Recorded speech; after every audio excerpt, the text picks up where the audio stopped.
Can y'all believe this is season 11?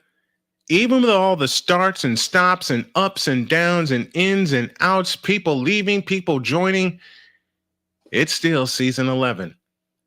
And y'all are going to love every minute of it, just like you did the first 10 seasons.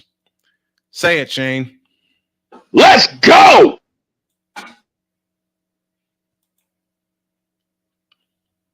I can't do it. We'll do it live. Do it live!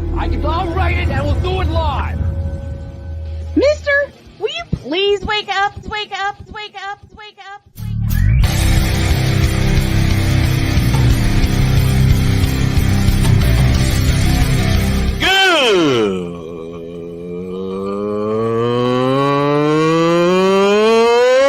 morning! Snowman here to all you Brock Purdy and San Francisco 49er haters. Shut up! I gotta thank you, Shane. I mean, whatever happened to the games where breaking 100 points was, I don't know, unusual?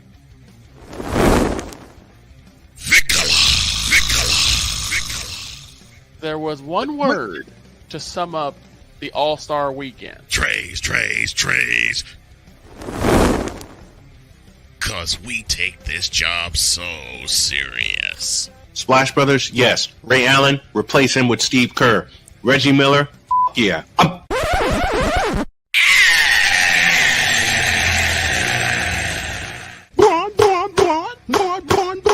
What in the all types of blue hell?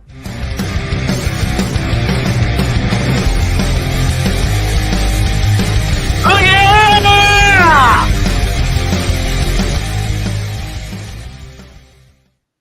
I can't do it. Been waiting we'll do to it live. do. Do it live! I'll write it and... Oh yeah! Been waiting to do that for a while, and now it's going to be what a lot of people hoped it would be. Good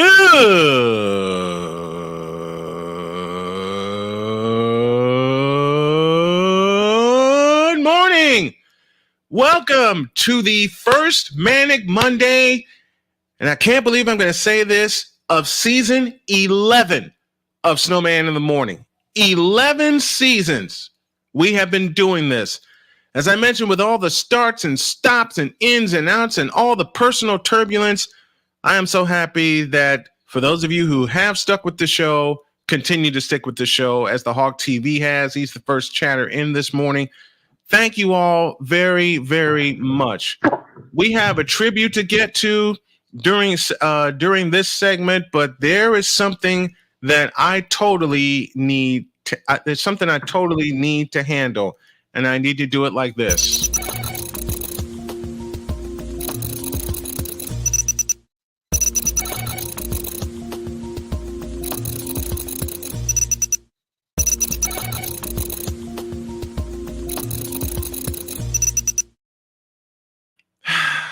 And season 11 starts with a hiccup. We're professionals, we just don't act like it. That'll be a sweatshirt and t-shirt soon. Give me this camera. I am going to apologize to a lot of people. I am going to sincerely apologize to everyone that has been a part of the show and that is no longer a part of the show. Why am I making this apology? Because in the last 4 months, no, check that. In the last 7 months, I have been totally off my game. And it's not like me. It's not like me. There was so much going on, and I could blame that, but a part of it is me as well. I let every health struggle get the best of me.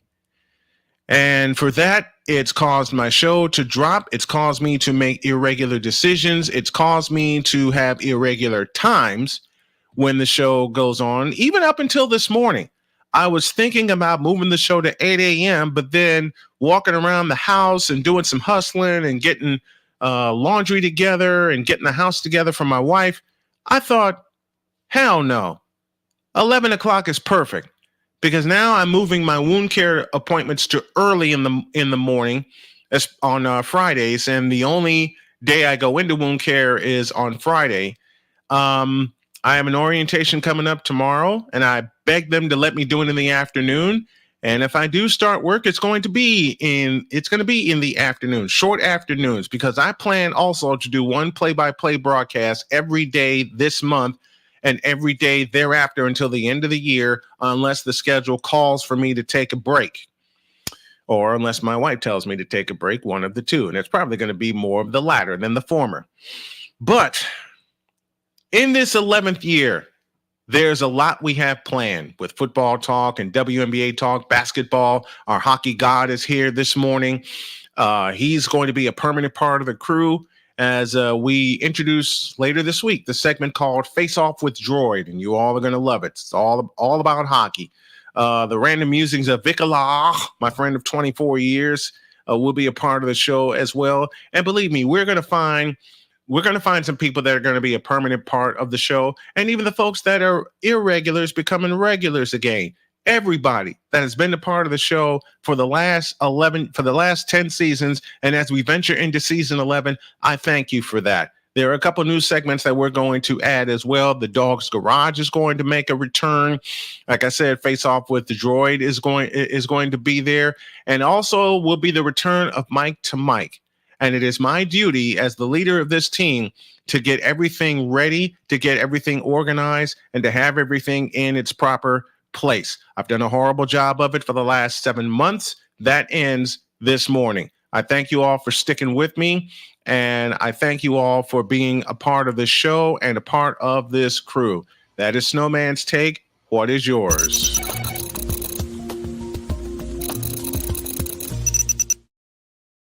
And now I give the hockey god the floor. It's all yours.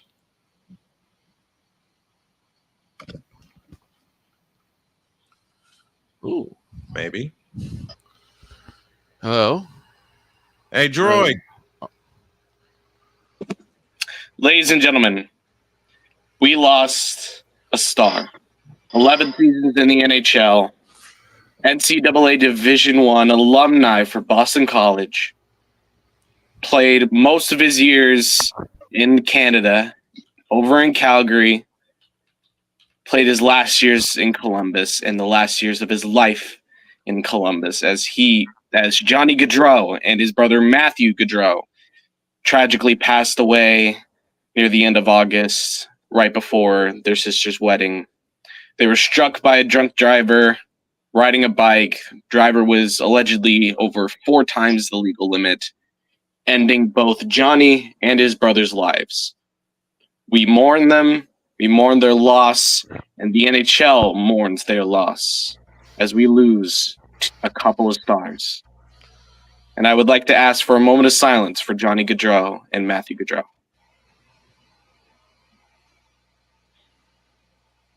Thank you.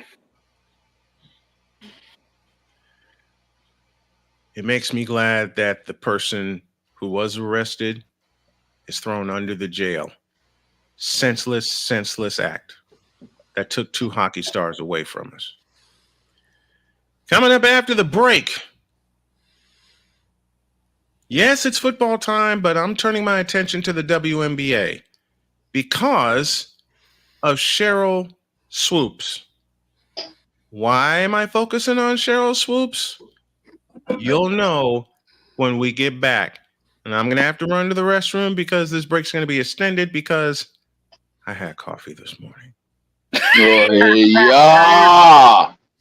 But yeah, before we go to break, I just want to remind y'all that Johnny Gaudreau was not only a star, he was a human.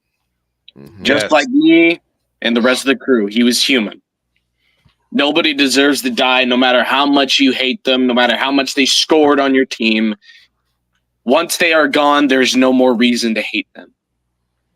You love them and you mourn their passing. Amen to that, brother. Indeed. Now I'll take a break. We'll be right back.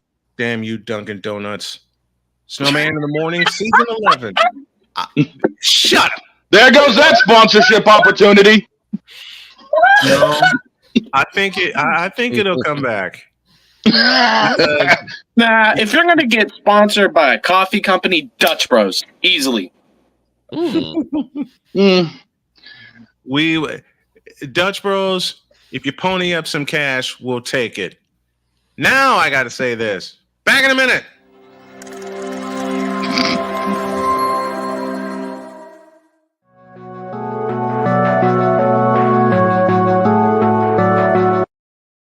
I want to do a TED Talk, but I don't have anything to talk about yet. I'm getting there. Life is for the living. We're not here that long. You can learn anything you want to learn without any money spent. What do I really enjoy? What do I really want out of life?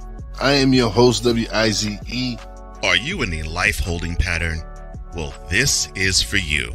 Welcome to the Stuck in My Mind podcast. Live every Monday, Tuesday, and Wednesday at 4 p.m. Central.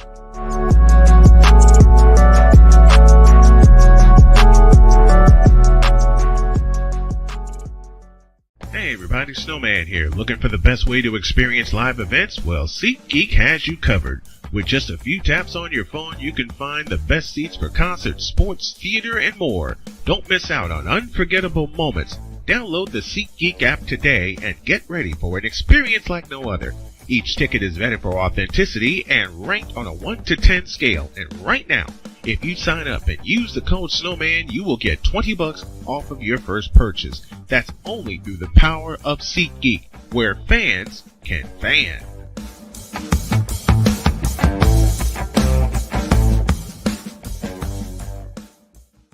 Hey, Eagles fan.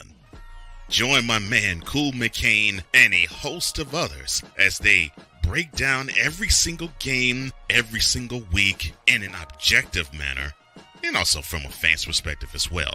Remember, this cast feels just like you. Nobody likes you. And you don't care. Fly, Eagles, fly. Eagles Elite Podcast. Every Wednesday at 8:30 p.m. Eastern on YouTube and other podcast outlets.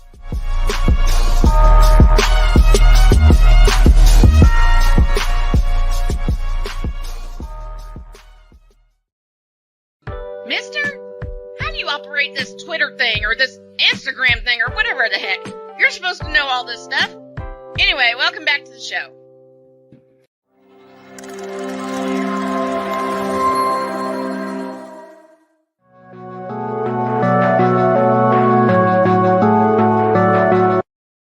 I want to do a TED Talk, but I don't have anything to talk about yet. I'm getting there. Life is for the living. We're not here that long. You can learn anything you want to learn without any money spent. What do I really enjoy? What do I really want out of life? I am your host, WIZE. Are you in a life holding pattern? Well, this is for you. Welcome to the Stuck in My Mind podcast. Live every Monday, Tuesday, and Wednesday at 4 p.m. Central.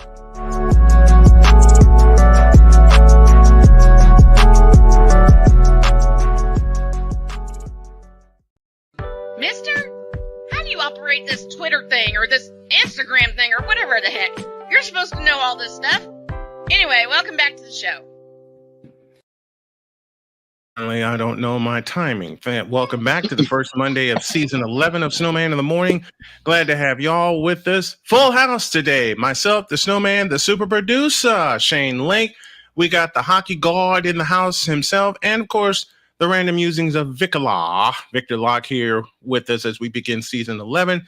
Thank you all for joining us. And now let's go quickly to the Fanatics feedback zone, as my buddy play-by-play with JJ said, "Hey, mister, would you please wake up?" That's what my wife says to me every morning.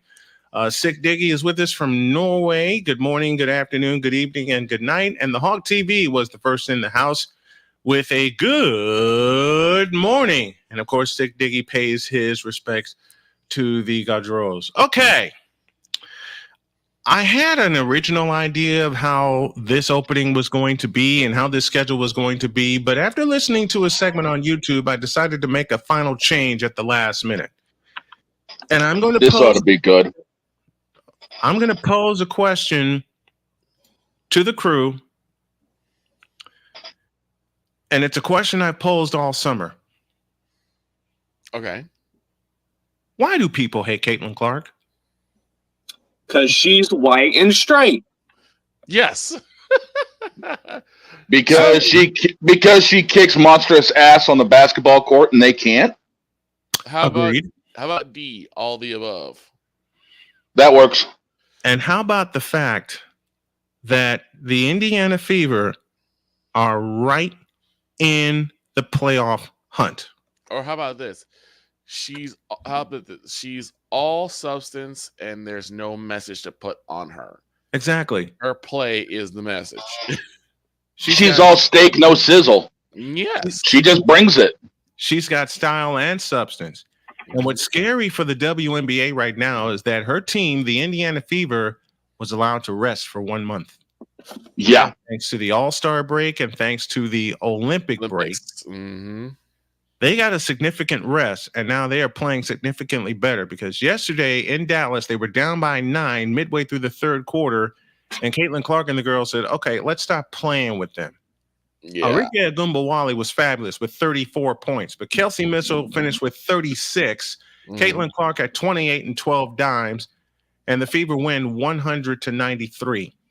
There is a women's basketball Hall of Famer that is showing a lot of hatred for Caitlin Clark. And there's another one that's backing up CC. The one showing all the hatred, Cheryl Swoops. The only knock against Indiana in that game against Dallas is the 20 turnovers. Mm-hmm. That's extreme. That's not going to team.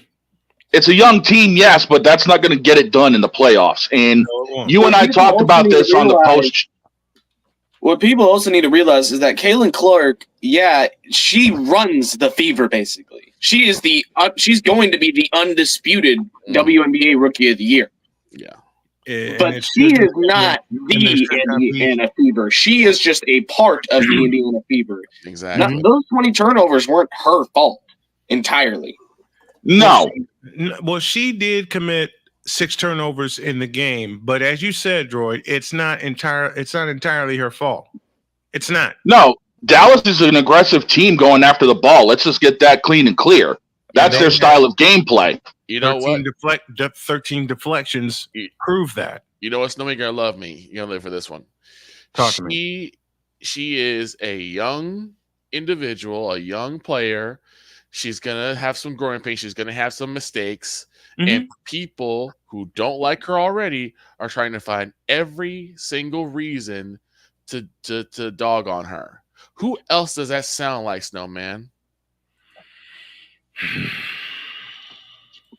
Someone close to you, right? Mm-hmm. Go ahead. Say his name. Mm-mm. I'll say it. This sounds a lot like what Brock Purdy is going through. Yeah. I didn't want to say his name because it'll ignite another conversation. We'll have that part during the second half of the show. Right, but the thing is that Caitlin Clark, she is still a rookie. She is going to stumble. She is going to trip. You have to give her that grace period to get acclimated from collegiate play to professional play. That's with everybody. That's with every sport, every team, every player, whether it's hockey, soccer, baseball, football, basketball, whether it's men or women's, there's a gap between the collegiate era, professional and the professional era. And you have to be able to give these rookies enough time to get acclimated to what professional players like to see if they're good or not. Here's every hockey rookie, I give them about 3 years, about their rookie contract to prove themselves. Because every rookie contract in hockey is the same. 3 years minimum. Yeah. And JJ has a fabulous point. People hate her because they were afraid the WNBA is going to become more popular than the NBA. That is a strong possibility right now, especially with all the drama surrounding the WNBA. Let me tell you something. Cheryl Swoops, you've pissed me off because in every conversation that I've heard with Cheryl, when they bring up Caitlin Clark and the Indiana Fever, the worst thing you can do is leave Caitlin Clark's name out of your mouth. The question is, why is she doing it? It's purposely. It's purposely done. I know why, but it is perfectly done. The question is why. Like, what is Cheryl Swoops is a legend in the WNBA. Cheryl Swoops is a Hall of Famer. Yes. So why in the world is she trying to show some sort of bristling or even a little bit of hatred towards Caitlin Clark? Unless go ahead. Unless there's a social reason behind it. I'm going to say something very controversial, but very true. Mm-hmm. I don't think there's a social reason behind it. I believe there's a racial reason behind it. Well, I mean by social. That's by social. Because I think Cheryl Swoops is part of, the black congregation or black delegation. Mm-hmm. Which ain't always a bad thing, but it's a bad thing when you use that to separate yourself from other people. When you use that to guide your attitude. Mm-hmm. Mm-hmm. And that's exactly what Cheryl Swoops is doing. On the other hand, there is a Hall of Famer and a point guard that I loved watching in the WNBA that has come to her defense. Her name is Sue Bird. Legend. If I have to be totally honest, besides Rebecca Lobo, the one player I loved watching and paid attention to was Sue Bird. And the other one would be Candace Parker. Of course. The other one would be Candace Parker. Sue Bird is not afraid to express her thoughts on Caitlin Clark. Now, does she bring up the negatives? Yes, she does. But she also points out that there is one major difference in the WNBA's attendance, viewership, ticket sales, jersey sales, and everything between last year and this year. That reason wears number 22. Mm-hmm. And there's no question the impact that Caitlin Clark has had on the WNBA this year alone, or the impact that she's going to have down the road.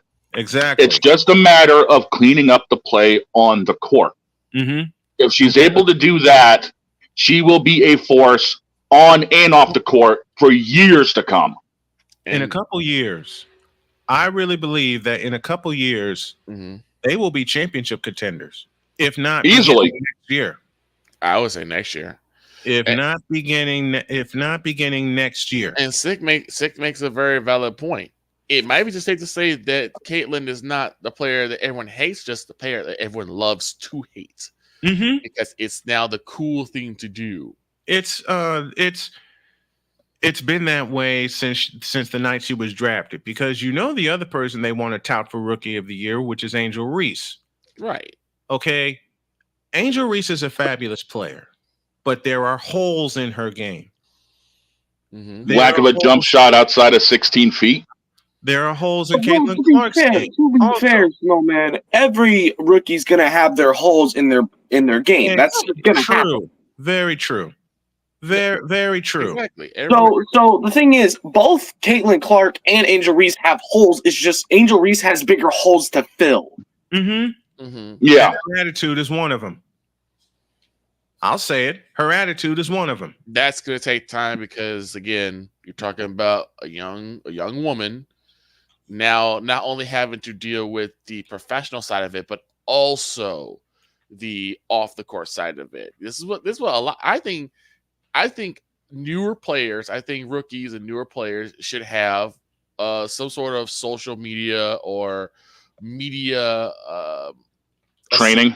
Yeah. Mm-hmm. Some sort of media assistant or media mentor, because this is what happens with a lot of these individuals. They get out in social media, they're big names, people gas them up, people big their head up, and then they think that they crap doesn't stink.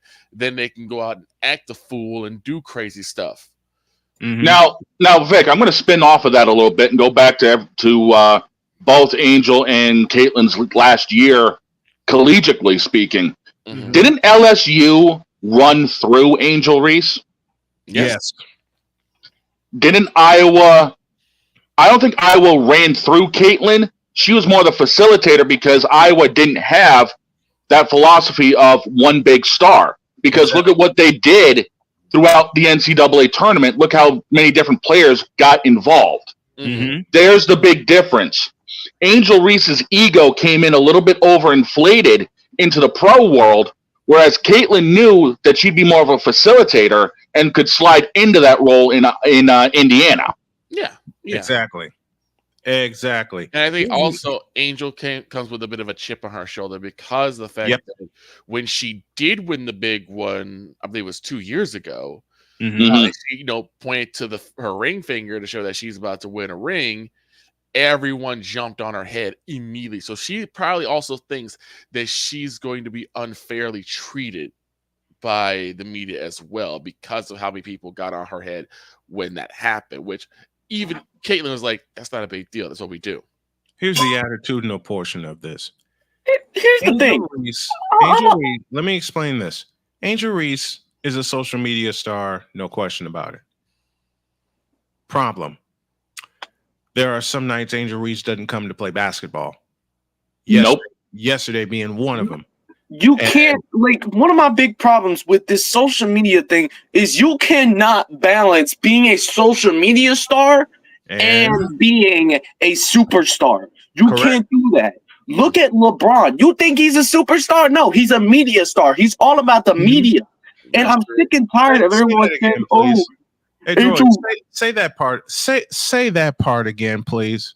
LeBron James, he isn't a superstar. He's a media star. He's only about the media. He's only about getting traction through the media, which, yes, grows your platform, gets you brand deals. It's a positive income thing, but it doesn't help you with your floor play. It doesn't help you on the floor, on the ice, on the field. It doesn't help you.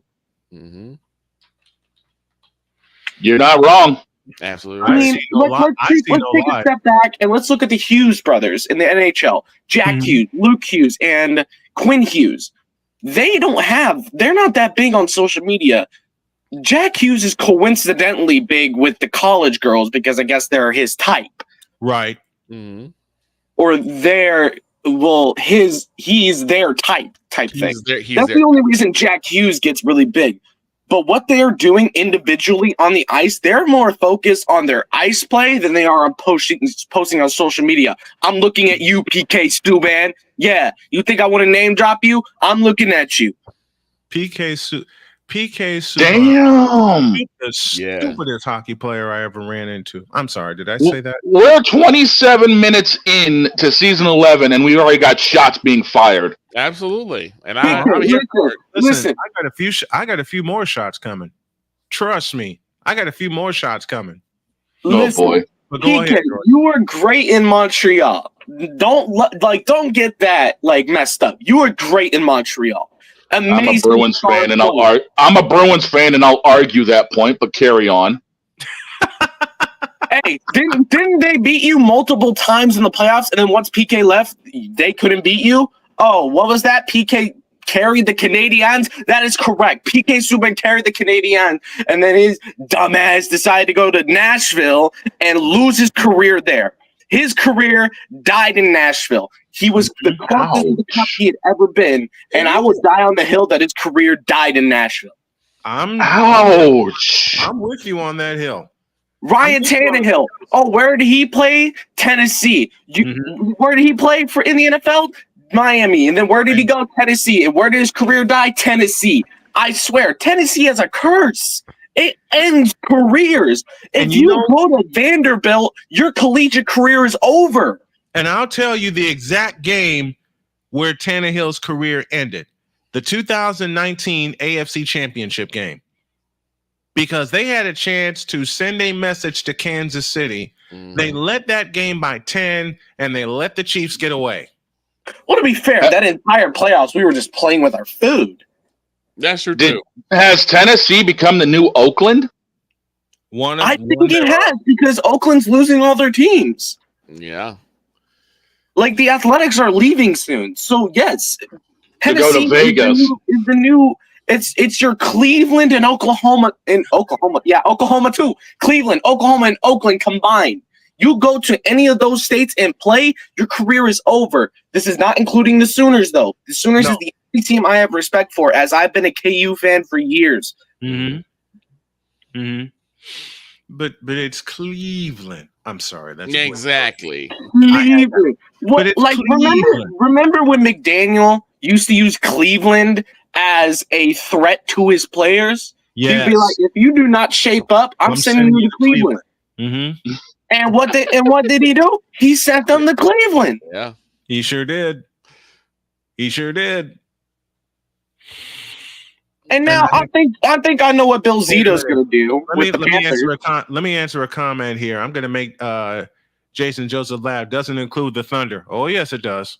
The Thunder started this ish by arriving there. Why do you think Westbrook and Durant left? Oh my God! Durant left first and gave Russell Westbrook the finger. Mm-hmm. Went and won 2 championships, and I still contend that had he stayed in the Bay, he'd have 2 more.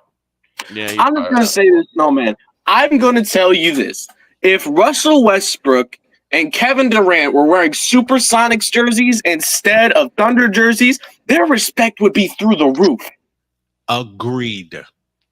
Even James Harden would be in that conversation. And as unfortunate as I hate to agree with that, yeah, I agree. The Thunder are not.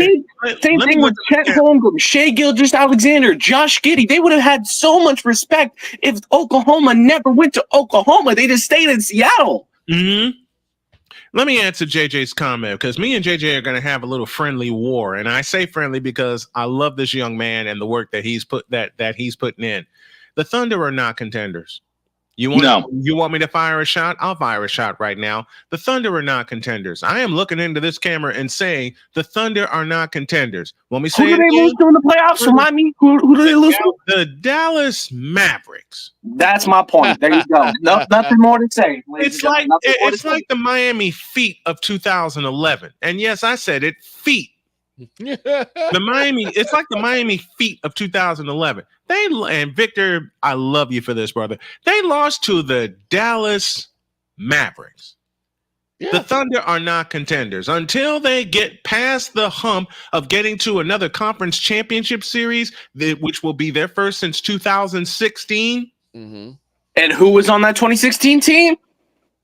Russell Westbrook and Kevin Durant. Exactly. And here's the point about that series. We're all over the place on this segment, folks, and I love it. Here's the point about 2016. Oklahoma City led that series 3-1 and couldn't put them away. You had Russell Westbrook, you had Kevin Durant, you had all the firepower when you blew out Golden State, not once, but twice in Oklahoma, and you blew it.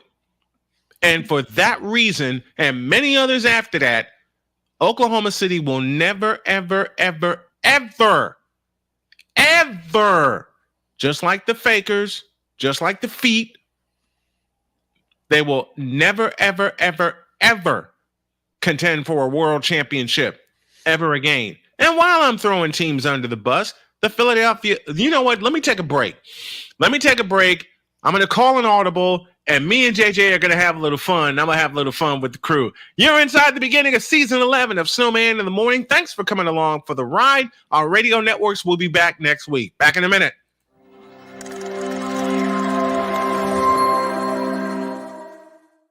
Whether it's news, the largest egg producer finds bird flu in chickens at a Texas plant, weather, devastating tornadoes rip through the heart of the United States, inspiration, a breast cancer survivor completed the journey of chemotherapy, and now begins a future one of matrimony or sports. Michael Jordan is shown on a photo with Diddy. LeBron James has a video extolling the virtues of a Diddy party.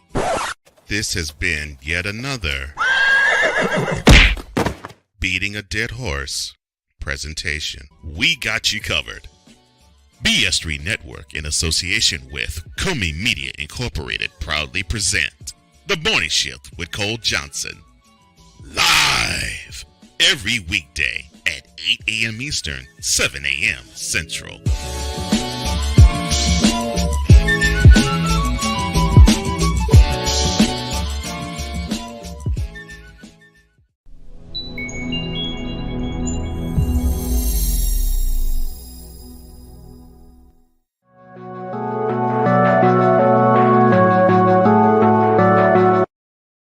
I want to do a TED Talk, but I don't have anything to talk about yet. I'm getting there. Life is for the living. We're not here that long. You can learn anything you want to learn without any money spent. What do I really enjoy? What do I really want out of life? I am your host, WIZE, Are you in a life holding pattern? Well, this is for you. Welcome to the Stuck in My Mind podcast. Live every Monday, Tuesday, and Wednesday at 4 p.m. Central.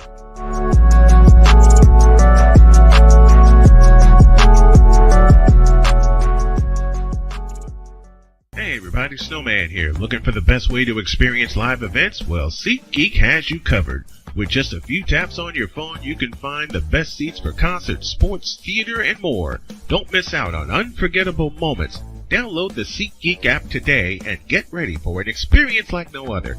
Each ticket is vetted for authenticity and ranked on a 1 to 10 scale. And right now, if you sign up and use the code SNOWMAN, you will get $20 off of your first purchase. That's only through the power of SeatGeek, where fans can fan.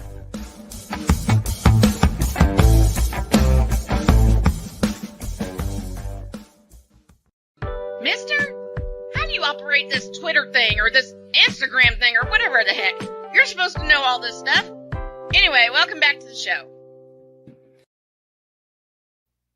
Okay, now that we've taken a breather, welcome back to Snowman in the Morning, presented by SeatGeek. Hey, folks, listen up. Football season is here, and I know you want to be a part of it and see your favorite team, even if it is the New England Patriots. Here's what you do. Hey! You got to see. Wait. Can you repeat that again? Even if it is the New England Patriots or the Chicago no. Bears. Even if it is the Boston Bruins. Even if it is the Chicago Bears or the Boston Red Sox.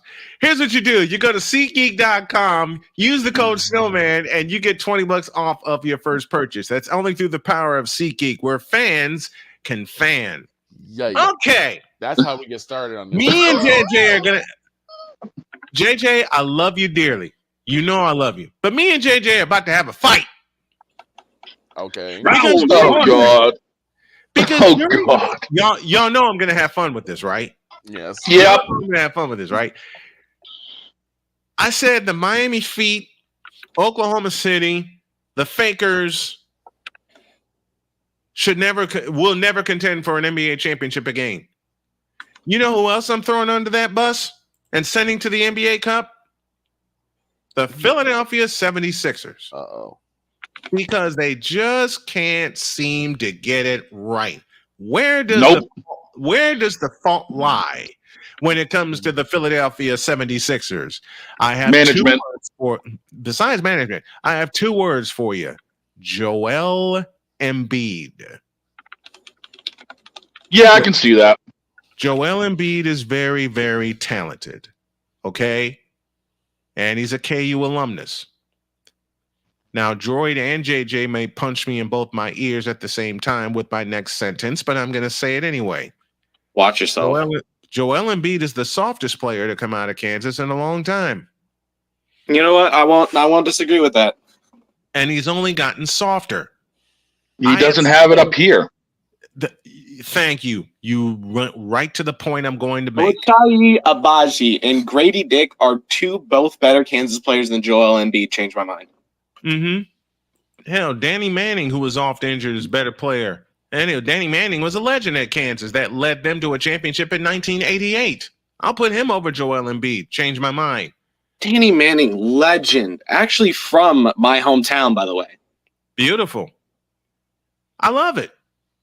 Point is, Joel Embiid is mentally soft. He will always be mentally soft. And there's no way to change that this late into his career. Something JJ has said on his Sixers podcast, and if you haven't checked out Play-by-Play with JJ, please go subscribe to his channel and check out his play-by-play duties with the Eagles, the Sixers, the Phillies, and everything Philadelphia. Mm-hmm. Something that JJ has said during his Sixers podcast a lot. I believe it goes like this, and correct me if I'm wrong, JJ. We need Joel Embiid to be strong. Yeah. I'll add to that. Not just physically, but mentally. I want y'all to take a look in your mind at the last 2 playoff seasons for Philadelphia. Even the one where J.J. Harden melted like a hot stick of butter in the sun in Game 7 against the Boston Celtics. My question is as follows. Where was Joel Embiid? It's like I said, the same thing for Zion, is that there should have been some sort of mentorship program in place where you're held accountable for being in the gym, for practicing, watching film. Those type of things should be in place for a lot of these new coming players. Yeah. And the now, problem with I'm sorry, and now Go ahead, it Joe. might be too late. The problem with Joel Embiid is for the last 2-3 playoff series, he pulled a John Cena because we couldn't see him. He vanished. We certainly couldn't. And you can't run that offense through Joel Embiid anymore. You got to run it through Tyrese Maxey. And Tyrese Maxey can only do so much. I mean, granted, he had 2 great games 4 and 5 against New York. And he was just about to bring him to the brink of victory in game 6. And then the defense showed up and shut him down. Exactly. You can't run that Sixer team through Joel Embiid anymore. He never had the mental strength, not the physical strength, but he never had the mental strength nor the mental capacity to be the captain of this team and take his team further. No. And the problem is they just try to do way too much with him. They're asking way too much. Yeah. Way too Joel's? Say that again. They're asking too much of Joel Embiid. Period. Way too much. His size, he doesn't need to be worrying about stroking threes all the time. He should be banging it down in the post and worry about maybe a mid-range jumper. Leave the 3 balls for, the surprise, hey, look, I'm wide open, I'll take it. And then there's this thing. And Lord knows I have to say this aloud while we're talking 76ers. I better get something prepared before I get to my next point. And y'all know what's coming. All right. There's a certain cup I need to put on my desk now. The Sixers lately, and JJ has said it, sometimes make the dumbest moves. They do. They make the dumbest off-season moves. And again, that falls to management. Yep. And management. And when you're led by Daryl Morey, as if the Sixers didn't learn their lesson from the Houston Rockets. When Daryl Morey's in charge, goes sideways. Yeah. Not wrong. You're not wrong. It goes sideways. And it's about to go sideways this year because who the thought Paul George would sign with them? Paul George is cooked. That wasn't on my bingo card this year. JJ is going to royally hate me for this, but I'm going to say it aloud until I'm proven otherwise. Paul George is roasted, done, overcooked. Adios. His best years were in Indiana. Paul George is dead, basketball-wise. Paul George is cooked. All right? Honestly, PG's best years were in Indiana. Yep. There's no question about it. Ever since he left Indiana, he left that style of offense. What's he done? Let me see. The answer to that would be nothing. Has he had a significant impact? I'm going to ask you gentlemen this.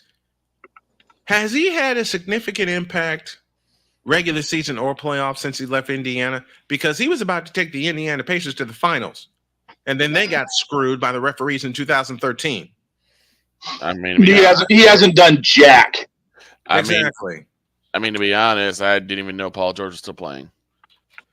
That says it right there. There you go. He went. Where else did he go after Indiana? The Clippers. Okay, not much of an impact there. None. JJ says he was the number 1 option, and now he's the 3rd option. He's not an option at all. Paul George needs to walk away and retire. He's got nothing left. He's got nothing. You know what? JJ's going to get so mad at me, and he's going to yell in my ears when I talk to him later today after I strike this set and take my office apart while I have the headphones on my head and doing laundry, and I got a 2-foot smile on my face. But I'm going to say this.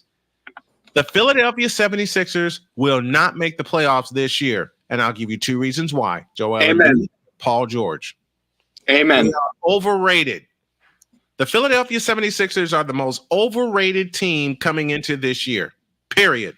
Oof. Yeah. I mean, you're not wrong. It's like I said. Y'all said shots fired.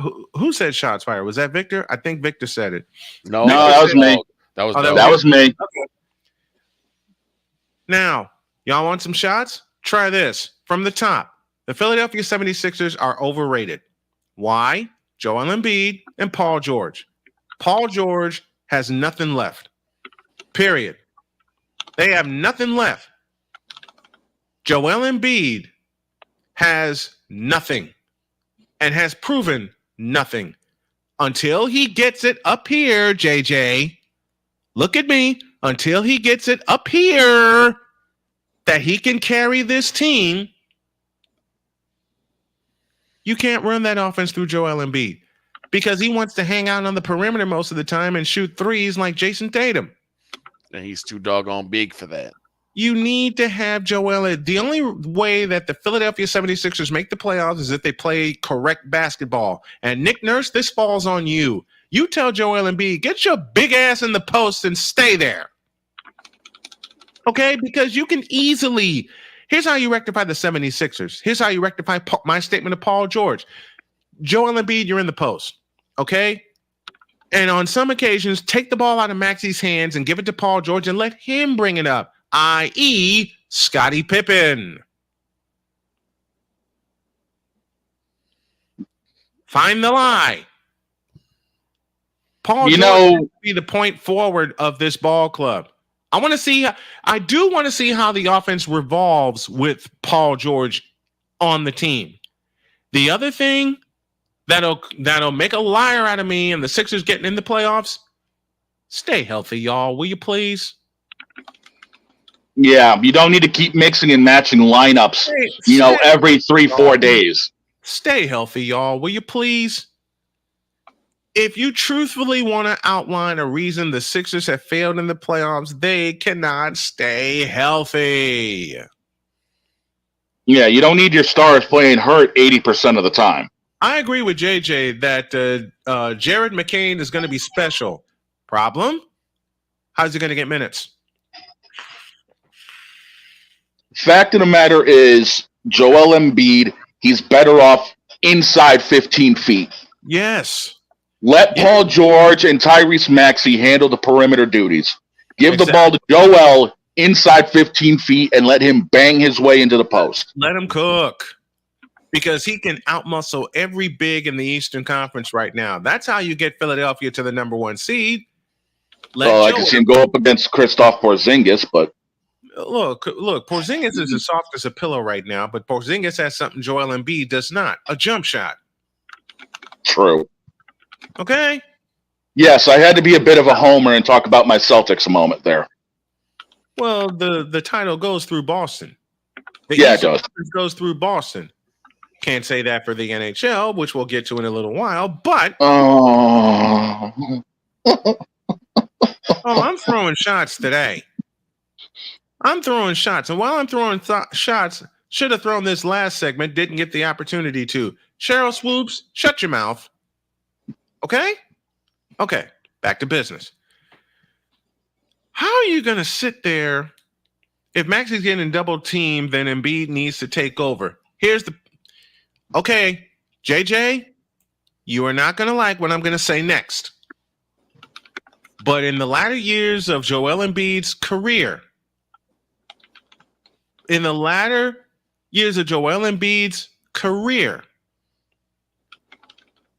Joel Embiid is too much of a pussy to take over.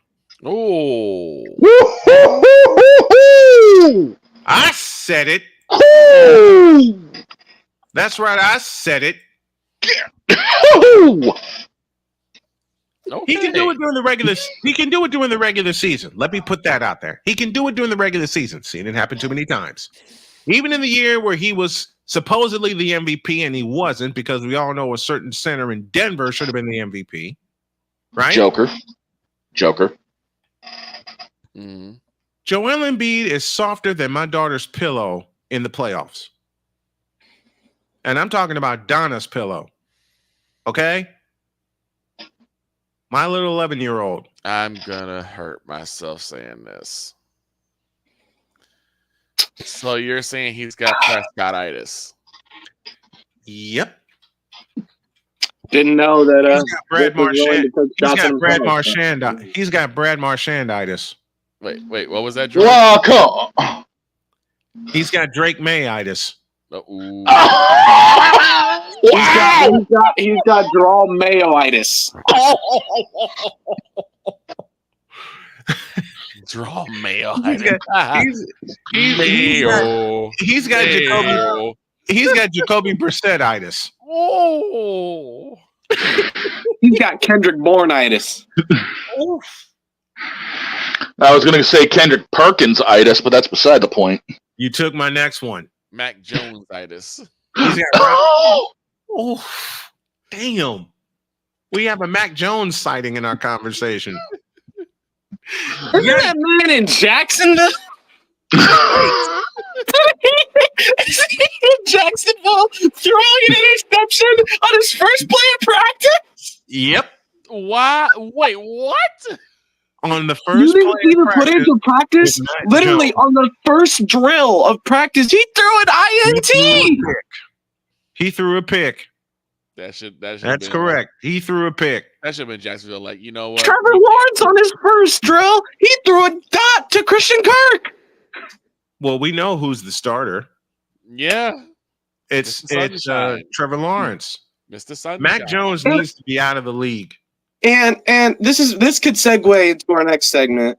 I think Trevor Lawrence needs a lot more respect than he has received. I have a quarterback that can top that. We'll leave this here while we're throwing shots at Shane and making him laugh at the same time. I'm gonna throw a shot. I'm gonna throw a shot at Victor. Oh boy. I'm gonna throw a shot at Victor. Since you mentioned Dak Prescott-itis, yeah, he's got Caleb Williams-itis. Well, we don't know what Caleb was gonna do yet. He sucks. I answered your question. No, you didn't. Well, here's the thing. No. The one time I'm defending Caleb Williams, and this is a first, and the last. It's like Caitlin Clark and Angel Reese. Give him time to develop, and then you can hate on him. Exactly. He's got I'll do one better. He's got Pennywise-itis. Oh, there you go. Thank you. He's got Trey Lance-itis. I retract what I said. I retract my statement about Caleb Williams-itis because he is a great unknown. I want to see the kid do well. I do. From the heart. I want to see him do well.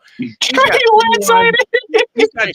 You know what? He's got Joel Embiid's got Gerald-itis. And that's terminal. He's got McCarthy-itis. That's Pennywise. That is Pennywise. That's Pennywise. Ooh, he's got Kraft-itis. He's got LaFleur-itis, all right? Matt LaFleur. LaFleur. He got Matt LaFleur has a nightmare every postseason.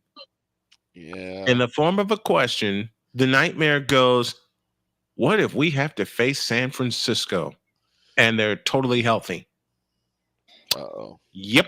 My question is to Matt LaFleur, why did you cut Kurt Benkert? Because Matt LaFleur is stupid. Kurt Benkert was going to be the next guy. He like, no disrespect. Actually, no, 100% disrespect to Matt LaFleur. Kurt Benkert could have been something massive.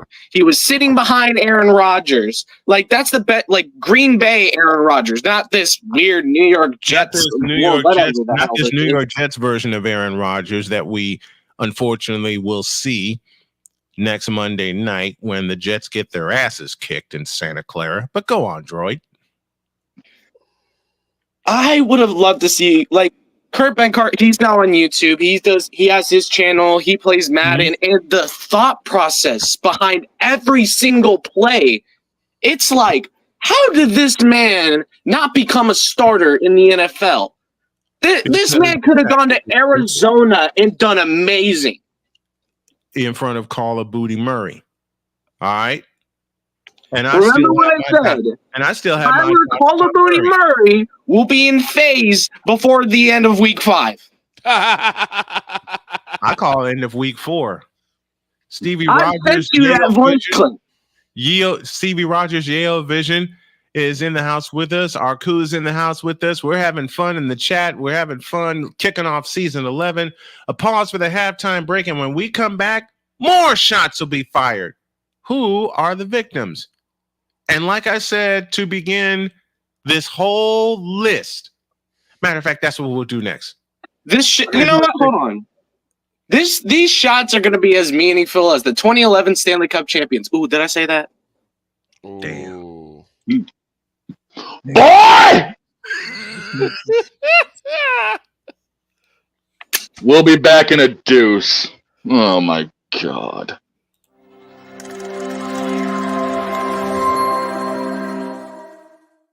Whether it's news, the largest egg producer finds bird flu in chickens at a Texas plant, weather, devastating tornadoes rip through the heart of the United States, inspiration, a breast cancer survivor completed the journey of chemotherapy, and now begins a future one of matrimony or sports. Michael Jordan is shown on a photo with Diddy. LeBron James has a video extolling the virtues of a Diddy party. This has been yet another beating a dead horse presentation. We got you covered. BS3 Network, in association with Comey Media Incorporated, proudly present The Morning Shift with Cole Johnson. Live every weekday at 8 a.m. Eastern, 7 a.m. Central.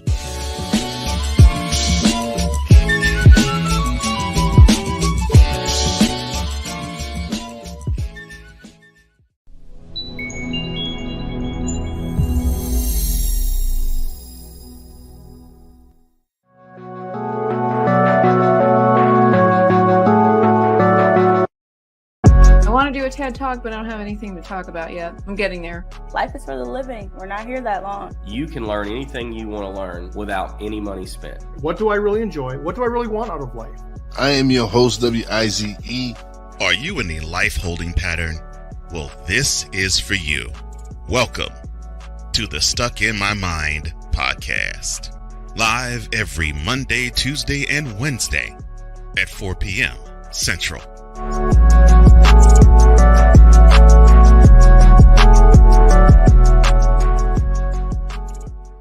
Hey everybody, Snowman here. Looking for the best way to experience live events? Well, SeatGeek has you covered. With just a few taps on your phone, you can find the best seats for concerts, sports, theater, and more. Don't miss out on unforgettable moments. Download the SeatGeek app today and get ready for an experience like no other. Each ticket is vetted for authenticity and ranked on a 1 to 10 scale. And right now, if you sign up and use the code SNOWMAN, you will get $20 off of your first purchase. That's only through the power of SeatGeek, where fans can fan.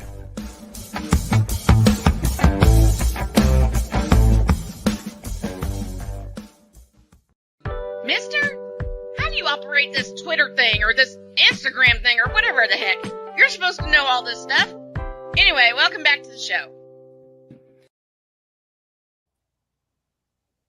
I keep forgetting to hit that button. Tuesday Morning Quarterback will make its debut next week. More about that as we go along. We've reached the top of the second hour, and JJ wants to fire a shot at Bryce Harper. I'll do it for you. Bryce, you've gotten too full of yourself for the past 2 years. Remember that big home run he hit to win Game 5 of the National League Championship Series? During the season, he's okay, but he's been hot and cold. So man up, Bryce Harper, especially when you face the Astros in the World Series this year. Now I'm firing a shot. But I will say this, before the Astros get there, there's going to be an epic 7-game series against the young Kansas City Royals. And I'm calling that shot right now. I'm still trying to get over the shot we left with. Which was? Oh, saying the 2011 Stanley Cup was pointless. Well, it was. Who the hell did y'all play? You played Vancouver. Besides the BC Lions, what's good in Vancouver? Certainly not the Vancouver Canucks. The food. I don't know. I don't know either. Meanwhile, I'm going to start a list. Oh, boy. And I think y'all know where I'm going. Okay. But I have to edit it. I have to edit it now that I got a set of pretty eyes watching me. Is the list a list of quarterbacks you take over Zach Wilson? I'll save that for Thursday. I'll save that for Thursday. And JJ, he did disappear last year, talking about Joel Embiid. He disappeared like a David Copperfield magic trick. Now, y'all remember a certain list that I started with the name Joel Embiid? Oh, no. I just have to change the wording because I got a set of pretty eyes looking at me. Mm-hmm. You up? Yeah. Thank you. We'll do it that way. We'll do it that way. Joel Embiid, you up? Mm-hmm. Shane, man, we had a list that went 6 miles long. Oh, and we're restarting it. Your turn, Shane. Hey, Philadelphia ownership, you up? Victor, on you. I gotta go with my favorite punching bag, the Stay Puft Marshmallow Man, James Harden. You up?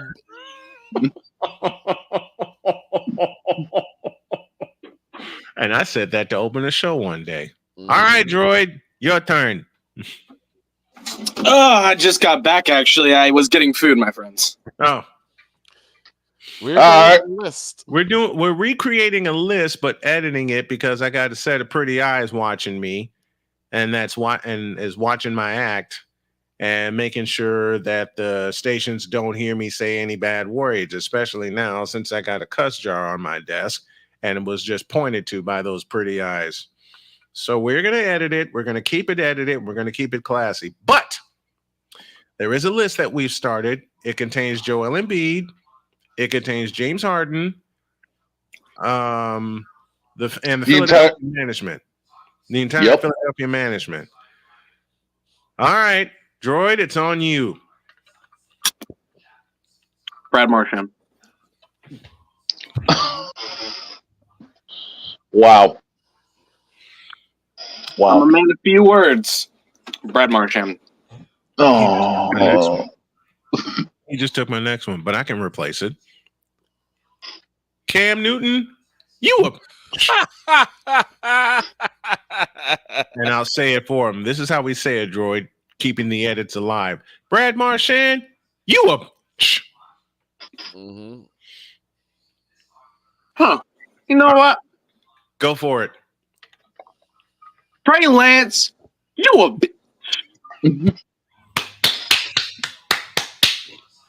Get him out of Dallas, please. I bet you Deuce Vaughn could throw a better ball than you, Trey Lance. You suck. He is trash. Keep in mind, Deuce Vaughn is 5'6", and I guarantee you he can throw a better ball than Trey Lance. Hold on. I got clowns. I got morons. Oh, of course, from the market public. Oh, no. Saying that we'll be just fine if Dak leaves because we can trust in Trey Lance. Who is nothing but Trays.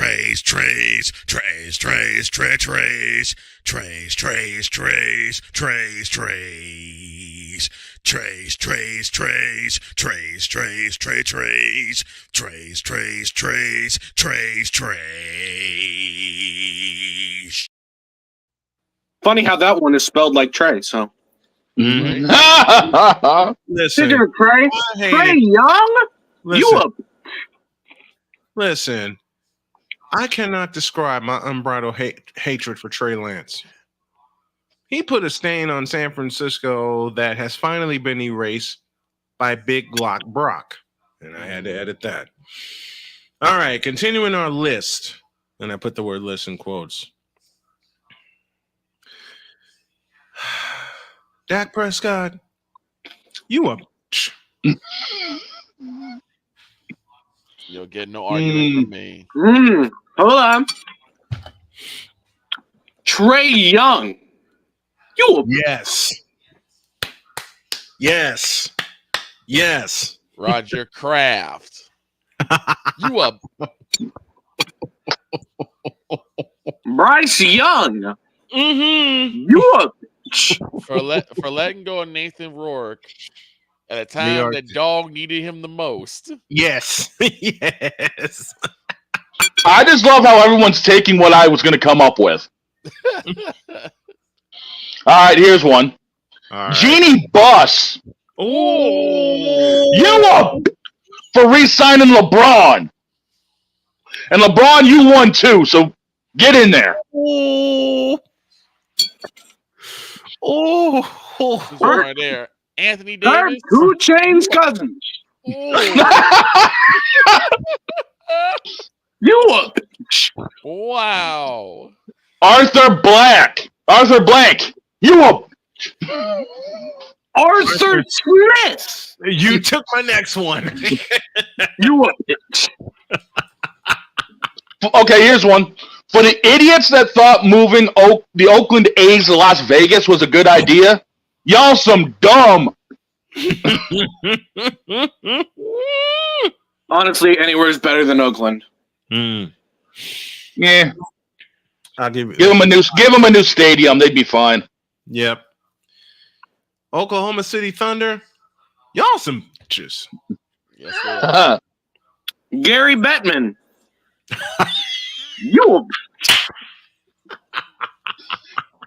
You believed in Arizona hockey so much that it failed so hard they moved to Utah.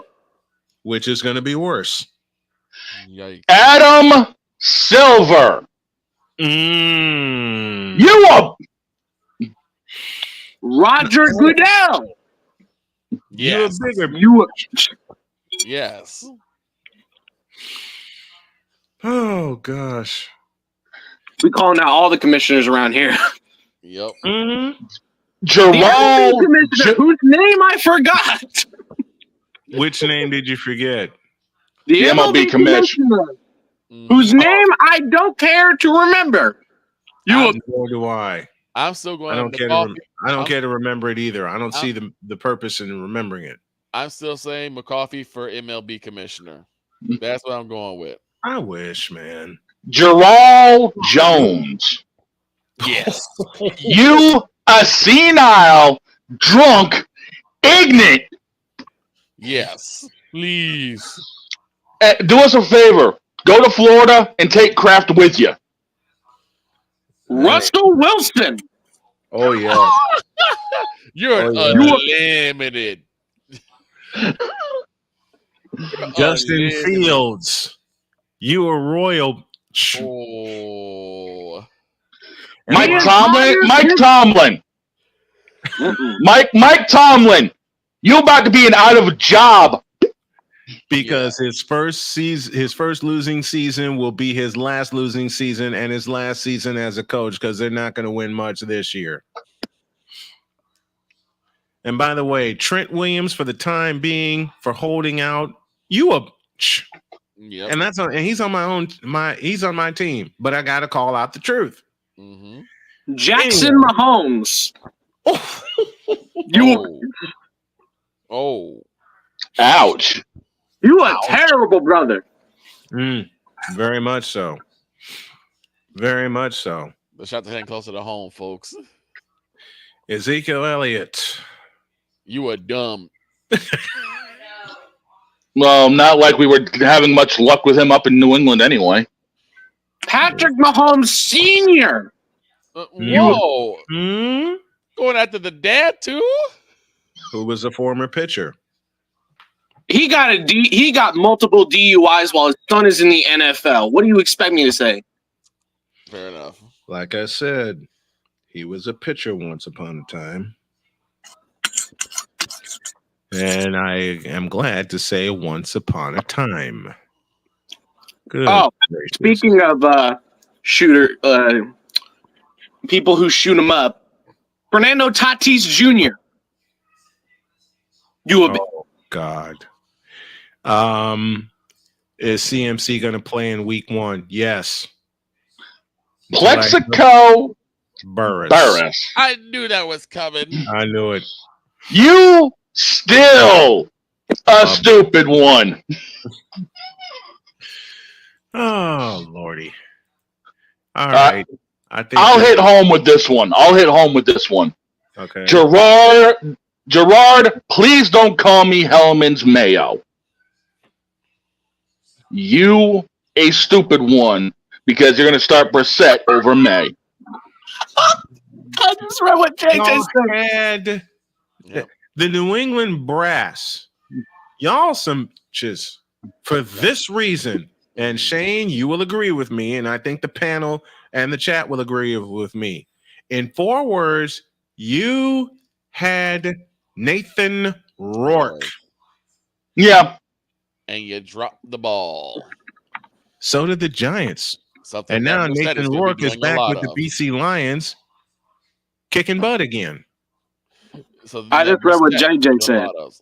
David Pasternak. Ooh. John Morant. John Morant. Yeah. You were bigger. Oh, no. Hold on. I do hope. What's his name down in Houston? What's his name? Play with Ja. I don't know. I pretty much don't care about the Rockets outside of Olajuwon and Drexler and Ralph Sampson. I was gonna say that's JJ, help me out here. Dylan Brooks. Oh, him. And last but not least, before we go to break, Aaron Rodgers, you just plain dumb. Because the Jets have got to be thinking, what in the all types of blue hell? We'll get back to football because the NFL season start next week, and we're gonna have our wins predictor and match them up against FanDuel. FanDuel, we're coming for you. Back in 2.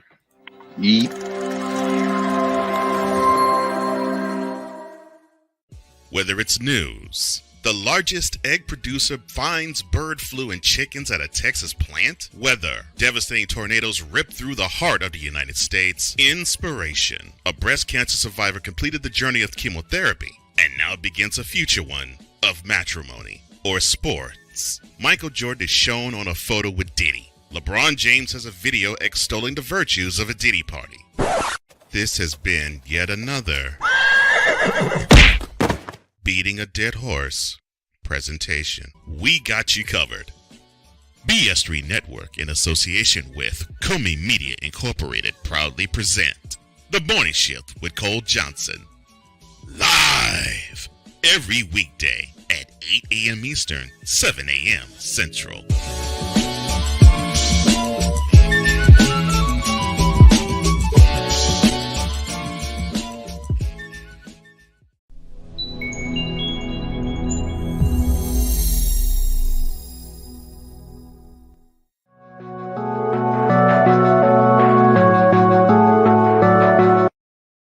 I want to do a TED Talk, but I don't have anything to talk about yet. I'm getting there. Life is for the living. We're not here that long. You can learn anything you want to learn without any money spent. What do I really enjoy? What do I really want out of life?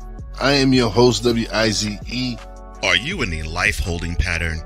Well, this is for you. Welcome to the Stuck in My Mind podcast. Live every Monday, Tuesday, and Wednesday at 4 p.m. Central.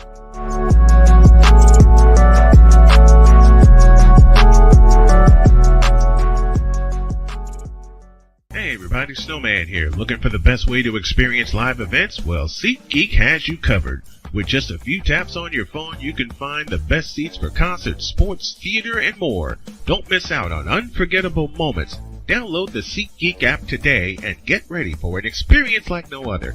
Each ticket is vetted for authenticity and ranked on a 1 to 10 scale. And right now, if you sign up and use the code Snowman, you will get $20 off of your first purchase. That's only through the power of SeatGeek, where fans can fan.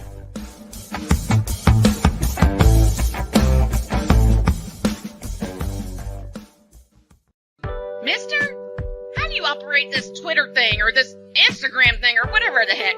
You're supposed to know all this stuff. Anyway, welcome back to the show.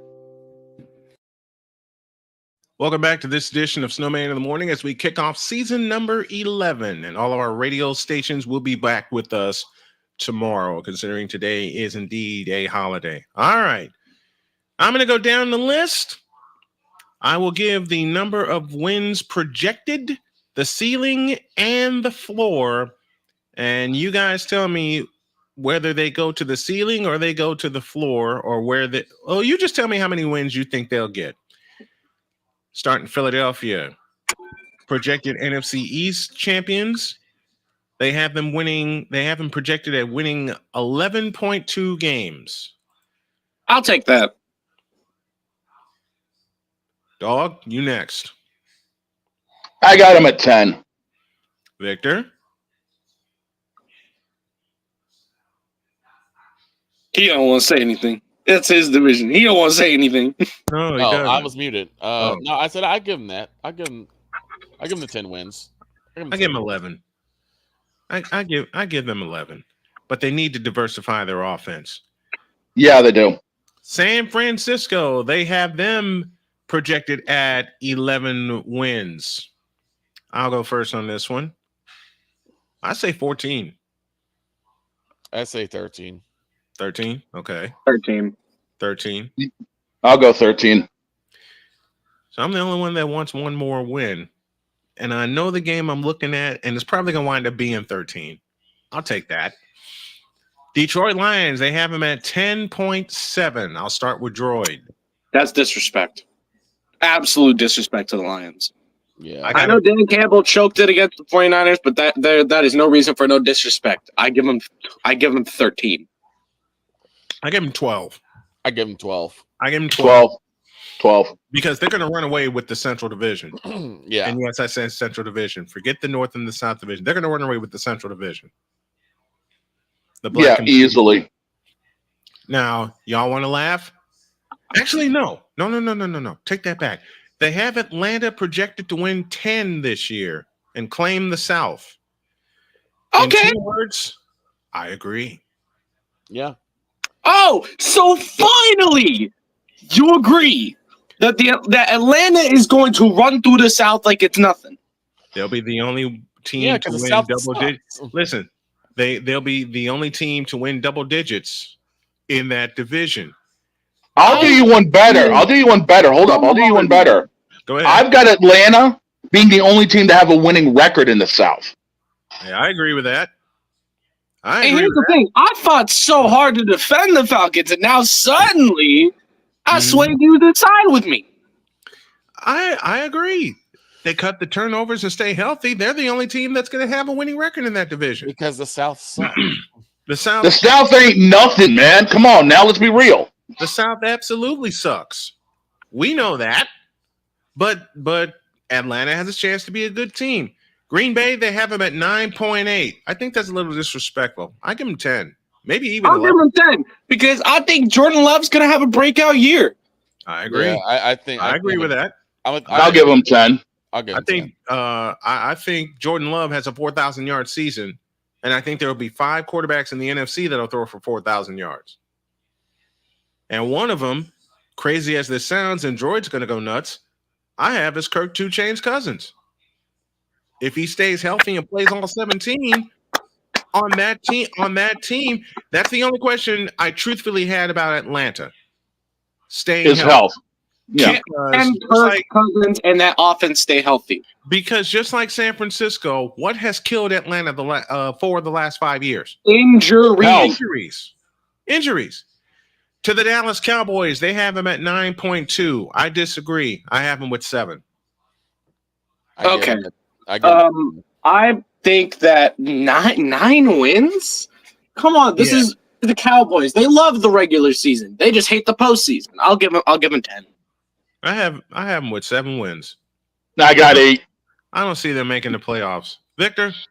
I said I give them 10. Because I've got them at 8. We'll find out later.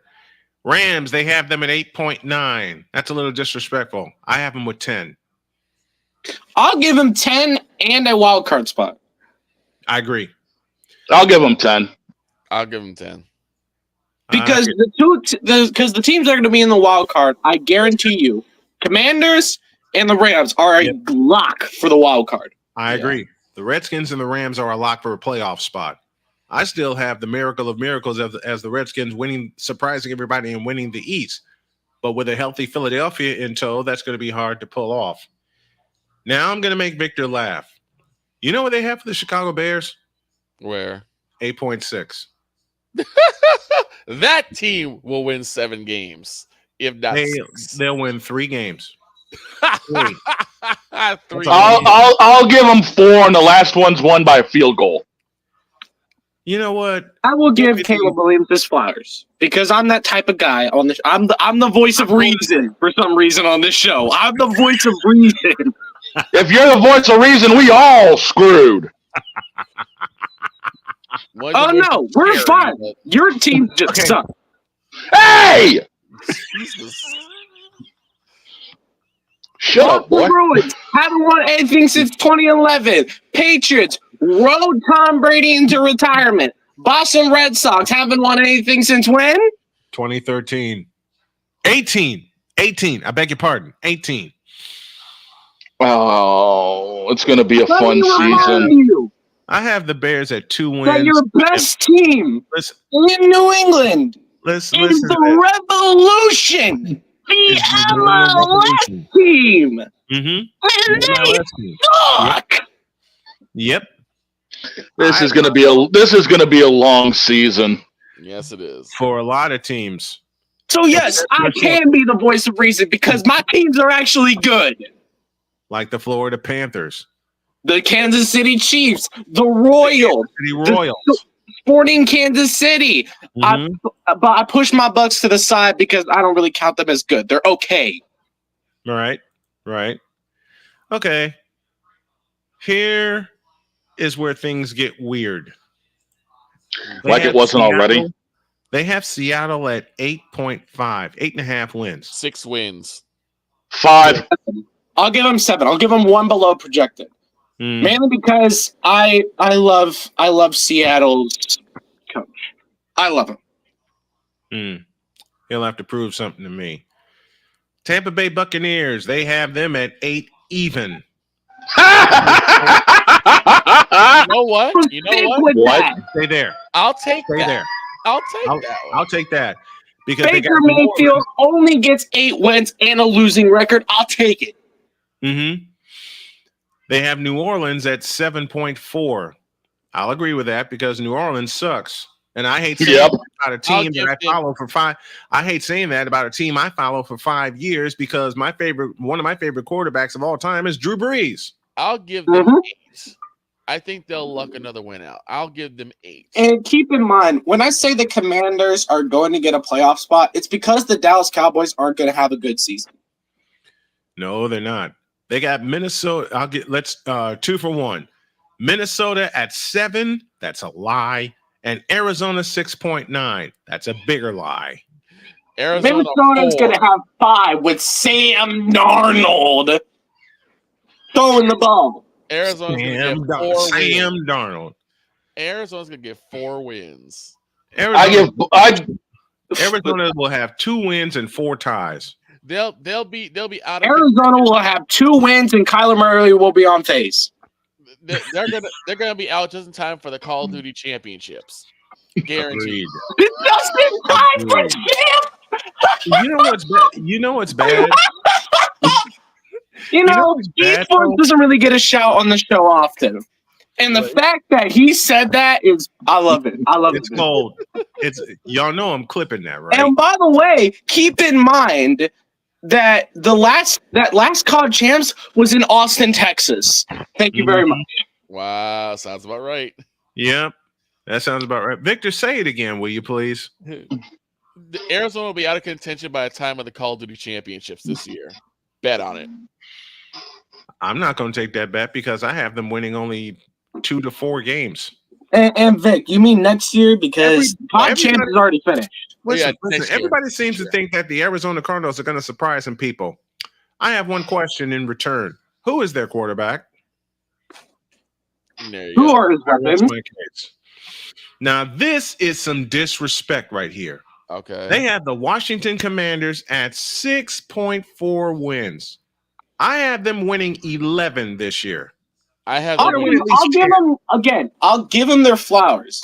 They'll have a winning record. Mm-hmm. They're gonna have at least 10 wins. I think if I'm gonna give the Bucks like an 8-9 record, I have to give the Redskins at least a 9-7. Yeah, I'll give them 9. I have them with at I least got 10. I got 10. I have them with at least 10. And the last week, the division will the division will hang in the balance. Because who do they play the last week of the season? The Dallas Cowboys. And unless Philadelphia gets off to a roaring start, 3 teams will contend for the East Division: the Eagles, the Redskins, and the Cowboys. And all 3 will qualify for the playoffs. I agree. I agree with that. They have the Giants, the lowly Giants, at 5.8. I'll you know what? Leave it there. I say leave it there. Yeah. With 5.8 basically just means 6 wins. I'll give them 6. And then there's the Carolina Panthers. 0 wins. Winless. Winless. I'm going to call it projected 4.7. Well, that's what they have them with. They say 4.9. Winless. Yeah, 0 I don't wins. think they'll win a game this year. They'll go winless. You said the same thing. Hold on, you said the same thing about Caleb Williams for about a week, and then all of a sudden you're agreeing with me and Victor. We'll see how he fares. I had to get off my horse, okay? Carolina, listen. The only way you win the amount of projected games is if you do this. Trade. TRADE. It is a word. It is something you should do. Trade for weapons. Trade for your future. Mm-hmm. Don't trade for some old guy named Adam Thielen, who is 32, I believe. I believe he's 32. Justin Jefferson is younger than Adam Thielen. Justin Jefferson is better than Adam Thielen. Justin Jefferson is a hell of a receiver. Like Adam Thielen when he was in Minnesota. Amazing player. Yes. When that was the wide receiver core of Stephon Diggs and Adam Thielen as your WR1 and your WR2, chef's kiss. Amazing. They're amazing. Unfortunately, now Paul Allen is going to suffer this year. Where have we said that before? Quite a few times. Sounds like we said it here, there, and over there. This has been another beating a dead horse production. You know a horse that I beat. You know a horse that I beat to smithereens that I have now come off of? Kirk Cousins. And I thank you because I've been preaching to you. I have been preaching to you that if Kirk Cousins stays healthy, he and the Atlanta Falcons will do work to the entire NFC South and to a lot of their opponents. I hope you're right because I'm not necessarily sold. Yeah, I'm sold. I'm sold. I drafted Drake London and Kyle Pitts into my fantasy lineup. I'm sold. I want to see what Atlanta does the first part of the season. Okay. Yeah. That's if they get a blow, if they blow out their week 1 matchup, who do they play week 1? Let's go through Atlanta's schedule while we have some time. Atlanta Falcons. All right. The Steelers. Yeah, that's an easy win. That's an easy one. Yeah, they'll blow out Pittsburgh. They will blow out. I think their test, because I'm gonna call it. Call me crazy, but I'm gonna call it. Justin Fields will actually be the starter. Russell Wilson will be the backup. I don't know if they do that. Not with the money they're paying for. No, Tomlin's already said that They already named Russell Wilson as Russell He's Wilson. gonna get injured in the last week of practice, which means Russell Wilson is gonna get. which means Russell Wilson's gonna get pulverized. Yep. So hard. I would rather have Justin Fields throwing to Pickens than Russell Wilson. Russell Wilson is going to get pulverized. Fair enough. Okay. So all right, here we go. Week 1 is Pittsburgh. Week 2 is an L. Why? Yeah. They go to Philadelphia. Hold on. Actually, you know what? I will give Atlanta a close win by a field goal win against Philly if they are going to beat Philly. Nope. I don't think so. Philadelphia is going to blow the piss out of Atlanta. Hold on. Yep. Hold on. Atlanta. Listen, as much as people want me to believe in the Falcons, and I partially do, you ain't going to beat Philadelphia in Philadelphia. Hold on. Okay. Do I have to remind you what happened to them against the Buccaneers? Okay, that's the Succaneers. That's still an NFC South team. They suck against the South. What troll job is this? What are you talking about? What are you talking about? They go against the Eagles, which I believe will be an L. They They're might blow eke them one out. They're going to And blow then them out. next week, the very next week, the Chiefs. Oh, really? Please. Oh, please. Atlanta's going to get blown out twice. You're going to cook the bird after you pulverize it, huh? They're going to get pulverized in Philadelphia, and they're going to get run over by the world champions. Philadelphia's going to take the feathers off of them, and then KC's going to roast them and barbecue. Right. Mm-hmm. That's just not fair. We're gonna serve them on hot KC barbecue, and we're gonna take Jesse Bates in a trade. You know what? God. That would be cruel, evil, but workable. That would be cruel. That's greedy. But workable. That is greed. You think that's greed? Oh, okay. Okay, by the way, we should have done this from the start. Okay. Remember what I texted you this weekend? Yes. About who we needed to do this from the start of the show after the Johnny Gaudreau tribute. Mm-hmm. And we want to send prayers out to the family of Ricky Pearsall. Yes. He was shot in a robbery. He's in stable condition, but prayers out to him and his family. Yeah. And the person who shot Ricky Pearsall should be thrown under the jail, buried with more dirt. Also, in a Simple. little bit of wrestling news. I don't know if we touched on this. But I also want to send some prayers to none other than Sid Udy, aka Sid Vicious. Yes. Psycho Sid. One of my favorite big men. Mm-hmm. Agreed. Man. So after that, yeah, you hear that last one? Greed, aka the San Francisco 49ers. Woof. Wait a minute. Leonard Floyd. I don't want to hear it, Snowman. Because of what? I didn't hear you. You got Leonard Floyd. I don't want to hear it, Snowman. Do you not see this 2-foot smile on my face? Right. I see that sheen grin. I see that sheen grin. Do you not see this blank eating grin on my face when it comes to the 49ers snatching Leonard Floyd? Mm-hmm. And I said it was agreed. And I want Leonard Floyd to pulverize Aaron Rodgers next Monday night because I'm doing a live stream play-by-play of that game. You know what, Snowman? Yes, sir. You know how you said you wanted to do at least one play-by-play daily? Yes. Opening the season Thursday night. See you there. Oh. I already have something scheduled. Damn, man. You're not gonna call the opening night of the NFL season? No, for 2 reasons. 1, I have the Astros, and 2, the Chiefs are gonna blow the piss out of whoever they're playing.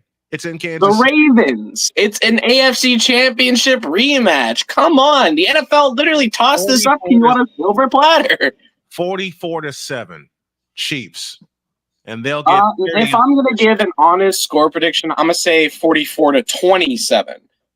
All right, I can because our defense is weaker this year. I can do I can do that. I'll say 40. Let me see what I do. Let me see what I do have this week because I know I got something scheduled. I got the Sparks and the Fever on Wednesday.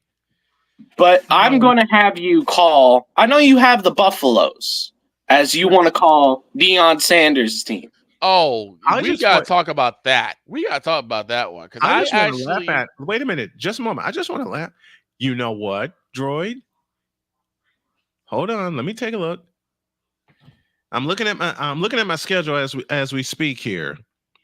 Because I just want to say North Dakota State deserves to be in the FBS, whether you like it or not. They needed to win. What time is kickoff on Thursday? Please remind me. I think it's 7:20 p.m. Eastern. You know what, Droid? I'll be finishing up an interview, but you're on. I'll give you the keys to start it, and I'll come in and take the play-by-play over when I'm done. You're on. All right. Because the game I have is set for 105, and that'll be the Houston Astros beating the hell. The Astros will beat the hell out of the Reds. I'm gonna put it this way: when it came to that game, because I got a chance to listen to Snowman's play-by-play of the Colorado versus North Dakota State. Colorado got lucky. They sure did. I want to know. Did y'all see that Robert Morris interception against Utah State? Yes, I did. Yes. What a grab! Get that man a D1 contract in the FBS. Get him an NIL. I'm going to say something that's going to piss off a lot of Colorado fans, but it deserves to be said. Mm-hmm. I so wanted North Dakota State to pull the upset. Everybody did. I wanted North Dakota State to pull the upset so bad. I bet you Deion in the back of his head, like, you know, if they win this is history, honestly. I was blatantly cheering for North Dakota State. Speaking of blatantly cheering and blatantly honest, let's welcome this man back to the show.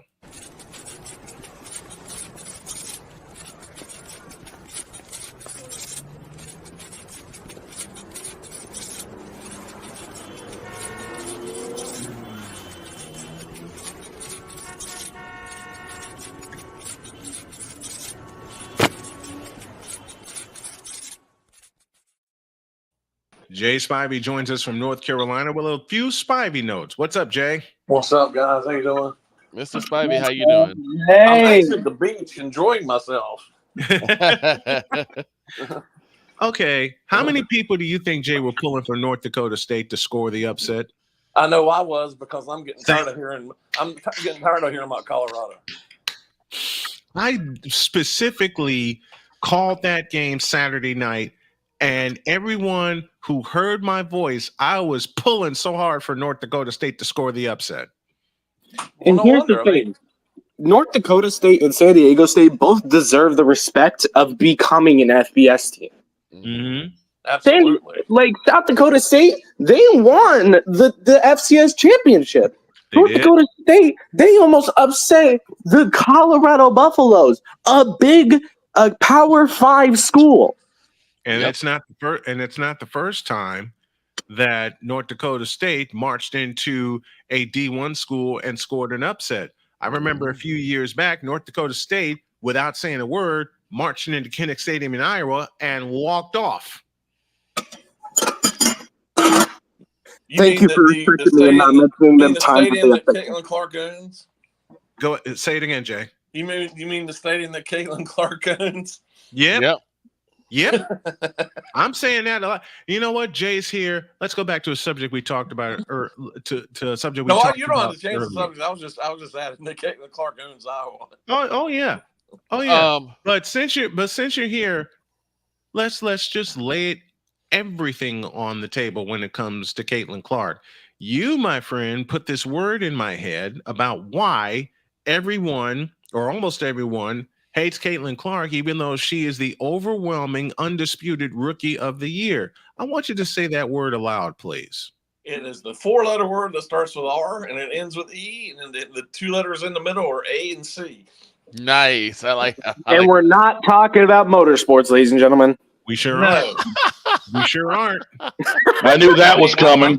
I just had to say that. Go ahead, sir. You guys know I keep it real, and that's And that's why we love having you every Monday. Yes, obvious to indeed. me. That's why. Well, wasn't it obvious come draft night with all the reactions that were all across the screen? Jay and I had an extended conversation about this on draft night, and I had a text conversation with the boys about this. And it's only come to fruition, part one. And number two, it is getting worse. They're not judging Angel Reese or Caitlin Clark by their play on the floor. And I don't like that. Why is nobody doing it? I mean, even what Wednesday night when she got mowed over for no reason. Mm-hmm. I mean, do something about this. I mean, this is not tackle football. There's women's basketball. Exactly. I mean, we're well into the season. We just got a couple weeks left in the regular season. Why is this still happening and nothing's been done about it? Because they don't want to do any. They don't want to do anything about it. And let me. Do they know what she's done for the sport? We do. They don't care.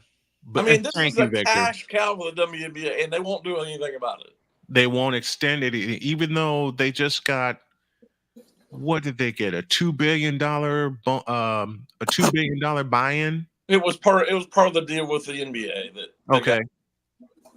So they got $2 billion from the NBA. Caitlin Clark is setting records not only statistically, but attendance-wise, viewership-wise. I mean, Atlanta has had to move both of their games to State Farm with the Fever to State Farm to a Arena. much larger arena in Atlanta. To State Farm Arena. Right. They had to move it. They had to move it to State Farm Arena. And I love that because I've been saying this the entire time since Caitlin Clark has been drafted. She is the new face of the WNBA, whether you like it or not. It's not about race; it's about skill. Caitlin Clark is the best rookie we are going to get for a long time. No disrespect to any of the women in college right now who are fighting to get into the WNBA. Mm-hmm. Caitlin Clark is just that good. Caitlin Clark. You and I talked about this last night. I mean, the U.S. Olympic team blew a golden opportunity, and women's basketball blew a golden opportunity by not having one or both of these women on the team. Absolutely, they did. They blew a golden opportunity. They blew a platinum. And we talked about this on the show too. We were like, what's the point of calling these the representative of United States women basketball if you're not going to have either Angel Reese or Caitlin Clark on there? I understand the whole rookie thing, but I don't understand the fact that both of these rookies are outstanding and can dominate in their first year. They are they are more than good. That is absolutely no disrespect toward any of the 12 women who made the Olympic team. They were clearly deserving. Deserving. Yes. But you can't tell me they couldn't have found a spot for her or both of them. Mm-hmm. I mean, the ratings would have been through the roof. Easy. For sure. The ratings would have been. Listen, never mind the ratings, okay? Because we all know the ratings would have been through the roof if Caitlin Clark was on the team. The final score of the final game would have been through the roof also, because you would have forced France to come out 30 feet from the basket. Well, I mean, another thing is that people, my quote unquote friends or people who follow me on social media will say your ratings don't matter, or why do you want her on the team? She doesn't deserve to be on the team. Of course she deserves to be on it. And of course, yes, she does. I don't care what people say. Ratings do matter. They absolutely. Yeah, they do. You know the other thing that would have been through the roof? Merchandise sales for U.S. Olympic stuff. Agreed. Yeah, absolutely. Because you look at these games, and even in the Olympics, I vaguely remember this. There are a lot of people wearing 22 jerseys in the crowd. Oh yeah, yes, there were in Paris. And guess what color they were? Red, because that's the best. Because honestly, that's the best Fever jersey is the red ones. I love those red uniforms. Jay, let me pose a question while we're on this subject, and I'm going to make this simple. Why does Cheryl Swoops hate Caitlin Clark? I think it's for the same reason. I agree. All I need. That's An the compliment. A, an R, an A, a C, and an E. Yep. I mean, other than her teammates, Mhm. and even they sometimes I don't think back her up as well as they should. Mm-mm. The only one with any pedigree, any black or current black or former black player, seems to be Maya Moore, and I think that's because Caitlin Clark reveres her so much. Yes. Right. Absolutely. Absolutely. Jay Spivey joining us for some Spivey notes here on this Monday, and it's great to have him back. And I feel great because I'm organized for this. And what's going to happen? I mean, if she keeps getting tackled like this on a regular basis, and where is severely the hurt. commission? And where is the commissioner, Kathy? Exactly. That's my point. I asked this question in an off show a month ago. Kathy Engelbert, where are you? Where is she? Hiding. Because she has not said a word. Is it going to take Caitlin Clark getting a doggone leg broken or a shoulder broken for them to do anything? Well, that's what they're looking at. That's what they're looking at. What's going to happen if she gets hurt and misses a whole year or more? Think about this: if the commissioner does decide to pull the trigger on something like that, especially if it's against someone like an Angel Reese, the R word's gonna be thrown at them too. Yep. Because the only reason why you're doing is because if something happens to Angel Reese, and I want y'all to tell me if I'm wrong for thinking this. Caitlin Clark has been getting beat up all year. Not a word from Kathy Engelbert. Nope. I am willing to bet you that if the same thing happened to Angel Reese, there will be an uproar. Yes, there will. Oh, easily, and that's the catch-22 of it all. Mm-hmm. Yep. There will be an uproar. Period. And I hate it that it's that way.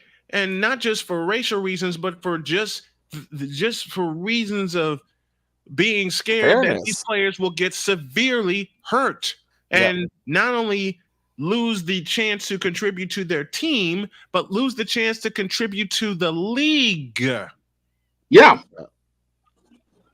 You got a lot riding on the line, Kathy Engelbert. You need to come out and say something. You know, guys, let's face it. I know the ratings of the WNBA have been great. Women's college basketball has been great, and I am not at all saying that Caitlin Clark is the reason for the big spike in college basketball. But she is a big part of it, and we all know the behemoth is getting ready to start here on Thursday night. Yep. NFL starts on Thursday night, and the ratings. People look. Golf's changed their whole schedule because of the NBA. NASCAR's changed their schedule because of the NBA.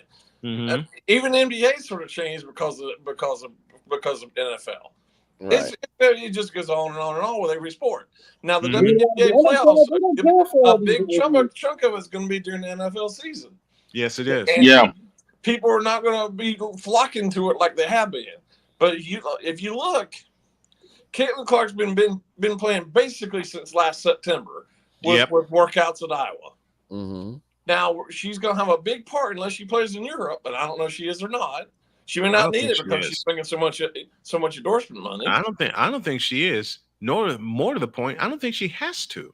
No, I don't think she does it. But you're going to have almost a full year without her playing at all and no eyeballs on women's basketball.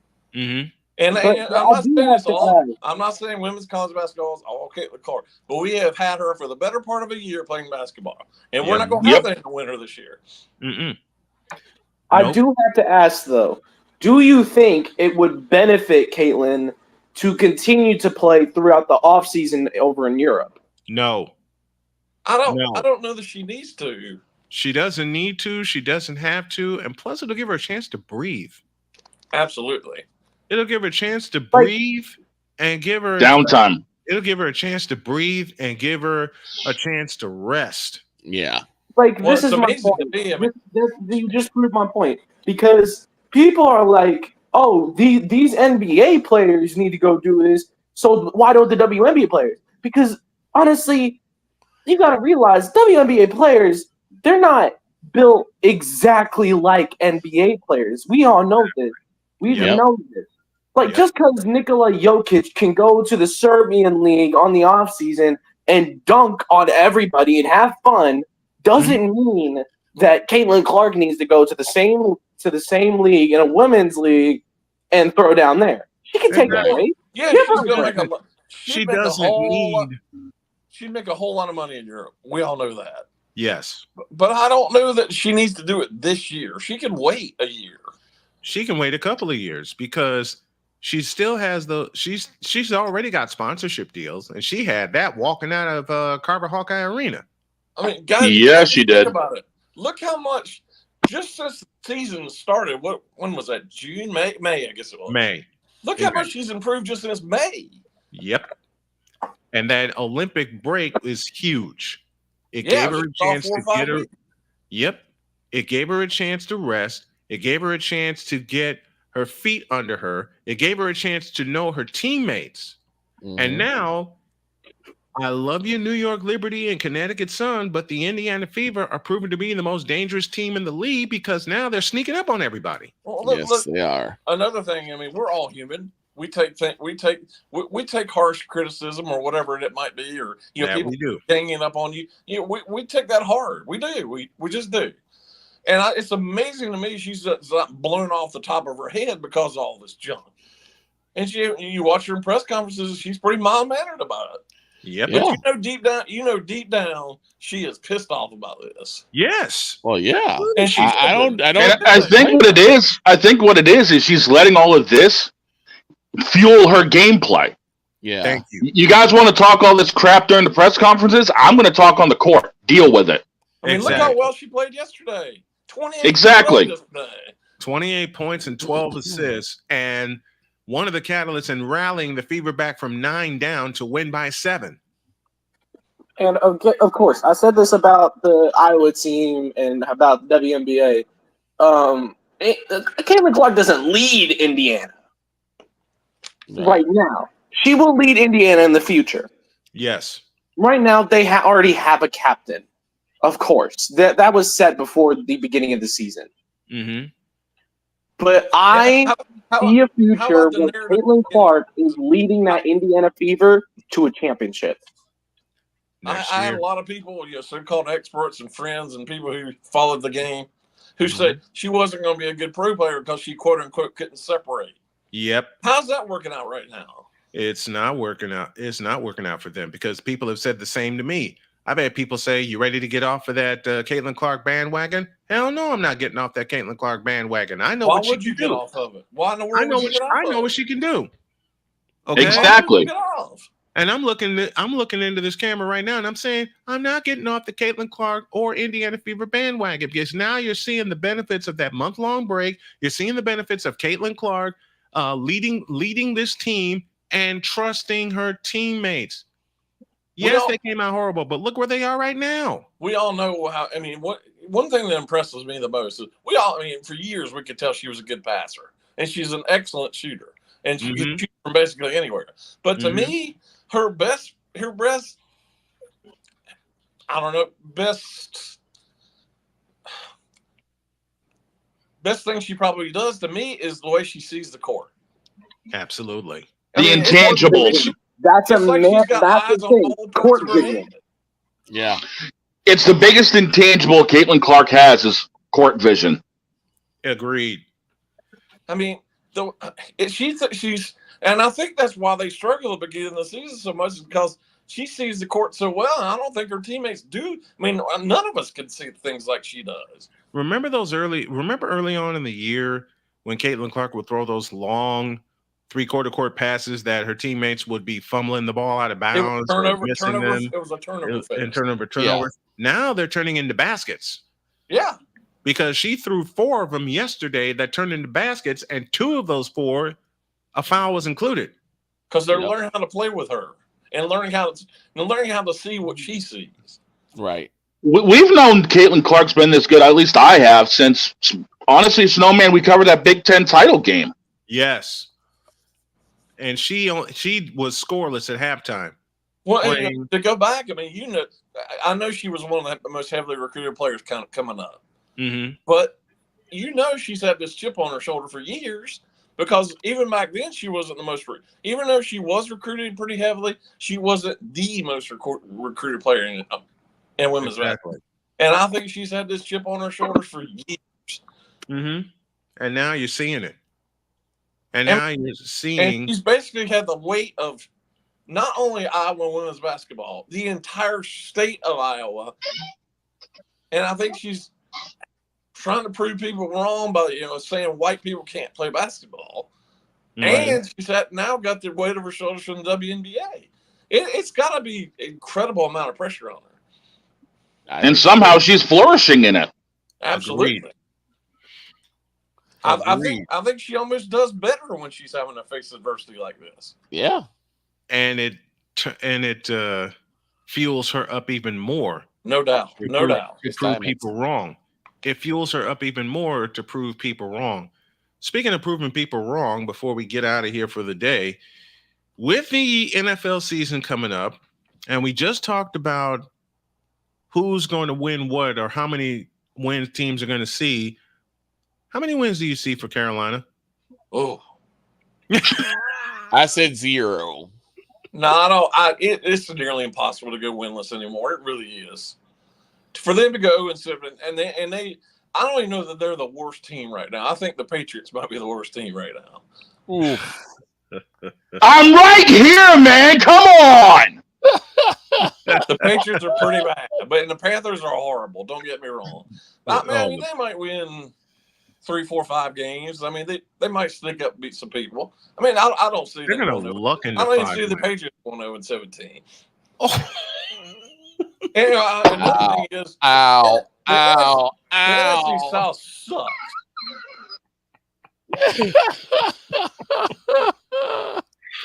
What did I do to you, Jay? What did I do to you? You know the Patriots suck. You know they do. The Patriots are bad. You became a Patriots fan. You became a Bruins fan.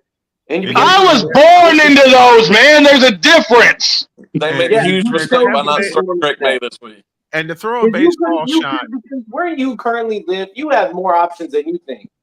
And to throw a baseball shot, you're a Red Sox fan. Not making the playoffs.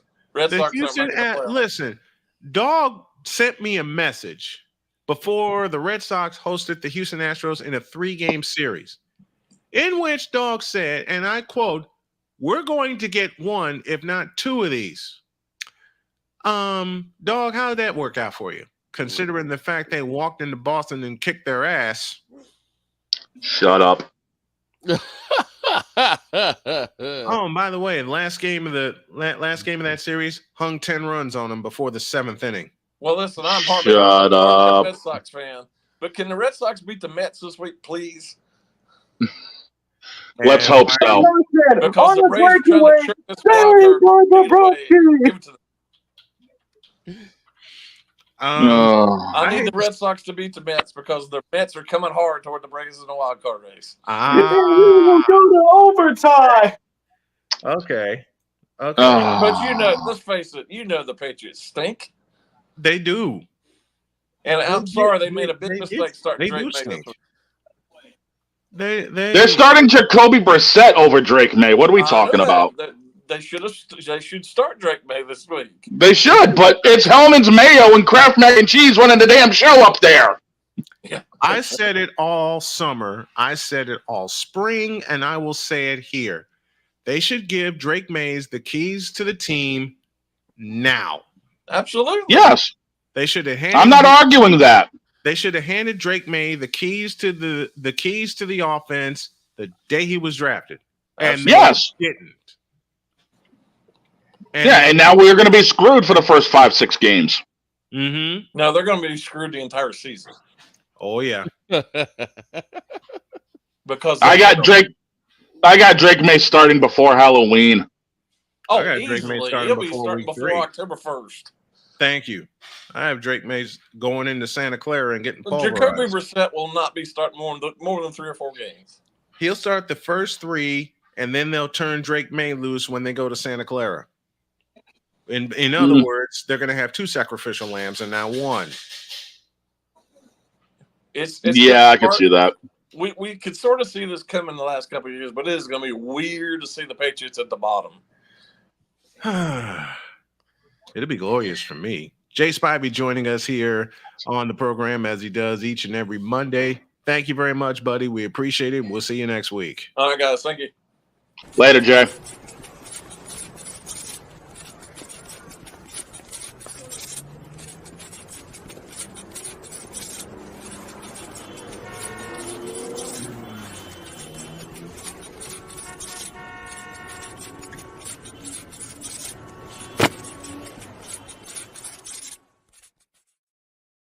We better giddy up out of here. I got a 4:05 pitch, but I got some work to do around the house before then. Until then, have a great day. God bless. Remember to make your next move your best move. And always remember, if your dreams don't scare you, they are simply not big enough. Dream big, do bigger. We are, and we hope you all are too. See you tomorrow.